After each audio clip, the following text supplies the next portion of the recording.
Nadie lo vio venir. Fernando Alonso, el guerrero eterno de la Fórmula 1, el hombre que ha pasado por casi todas las escuderías grandes del mundo, decidió levantar el teléfono, pero esta vez no lo hizo por él, no lo hizo para reclamar nada, ni para hablar de su propio futuro, lo hizo por otro piloto, por alguien que había observado durante años, que había respetado en silencio y que, ahora, veía en la misma encrucijada que él conocía de memoria. El llamado fue claro, breve y directo. Alonso habló con Ferrari, por Checo Pérez. La relación entre Fernando y Ferrari nunca fue sencilla, pero siempre fue auténtica. Durante su etapa en Maranello, vivió tanto gloria como frustración. Supo lo que era vestir de rojo con el mundo sobre los hombros. Supo lo que era luchar por el campeonato con una nación entera observando, y aunque las cosas no terminaron como él hubiera querido, su palabra todavía pesa en los pasillos del equipo italiano.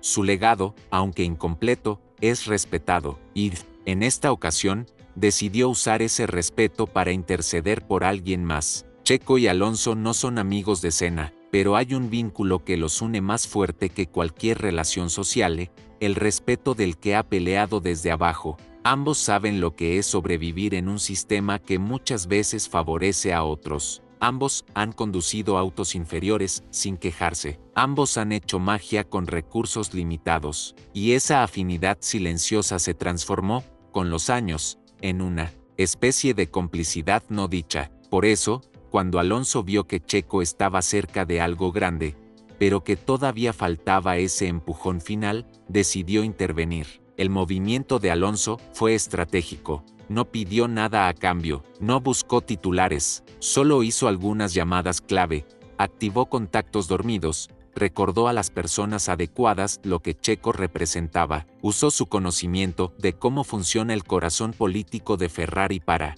limpiar el camino, para facilitar el diálogo, para abrir puertas que de otra forma se quedarían cerradas. Lo hizo sin cámaras. Lo hizo como quien deja una carta importante bajo la puerta de alguien que ya ha olvidado lo que hay del otro lado. Dentro de Ferrari, algunos se sorprendieron. ¿Por qué Alonso hablaba de Checo con tanta insistencia? Pero bastó escucharlo unos minutos para entender. Habló de carácter, de compromiso, de consistencia. Habló de la capacidad de Checo para mantener un proyecto en pie cuando todo tiembla, de su estilo de trabajo meticuloso, de su temple en condiciones extremas. Lo comparó con pocos, pero en todos los casos, lo elevó, lo puso en el centro de una oportunidad que, según sus palabras, Ferrari no podía dejar pasar otra vez. En el entorno de Checo, la noticia se recibió con discreción. Nadie lo confirmó abiertamente, nadie lo negó tampoco, pero quienes estaban cerca sabían que algo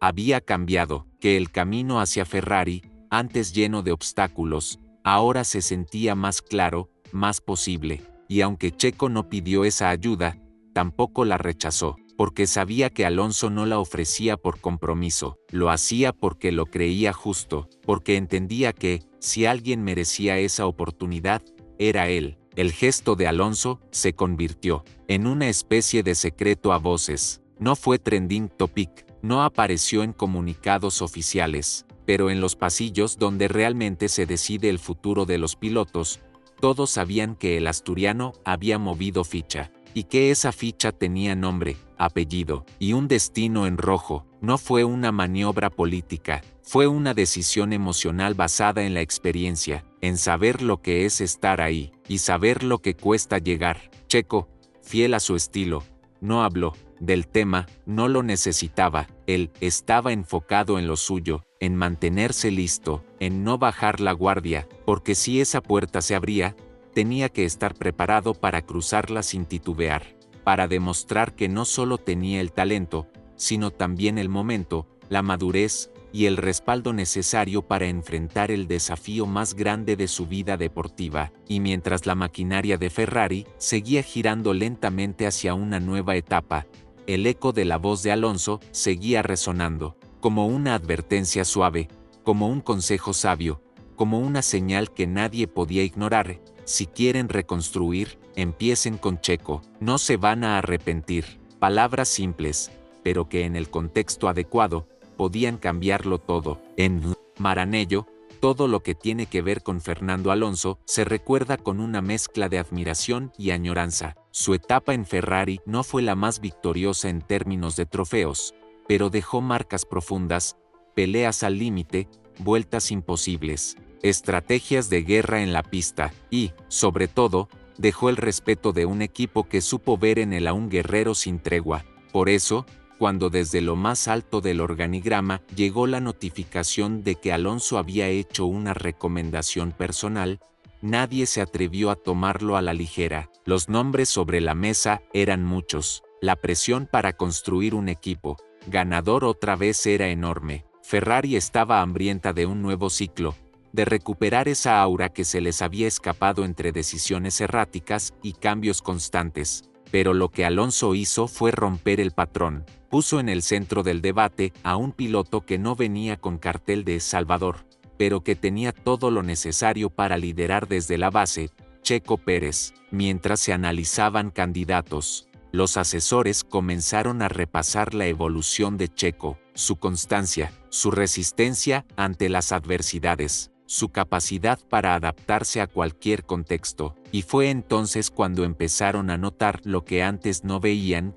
que en un equipo que necesita paz interna y resultados sostenibles, Checo no era solo una opción, era la solución que no habían considerado por mirar demasiado arriba en la lista de grandes nombres. Alonso no volvió a insistir, su estilo fue siempre el mismo, decir lo justo, hacerlo una vez y retirarse, porque sabía que si su palabra era válida, bastaba con plantarla una vez para que hiciera efecto, y tenía razón. Dentro del área técnica de Ferrari, los ingenieros más veteranos recordaron que Fernando no había dado muchas recomendaciones en su carrera, era selectivo, meticuloso, desconfiado por naturaleza. Si había decidido apostar por Checo, era por algo serio. Checo, mientras tanto, seguía haciendo lo que siempre ha hecho, esperar con paciencia activa, no mendigar, no negociar por desesperación, no dejarse arrastrar por titulares. Trabajaba en su preparación física,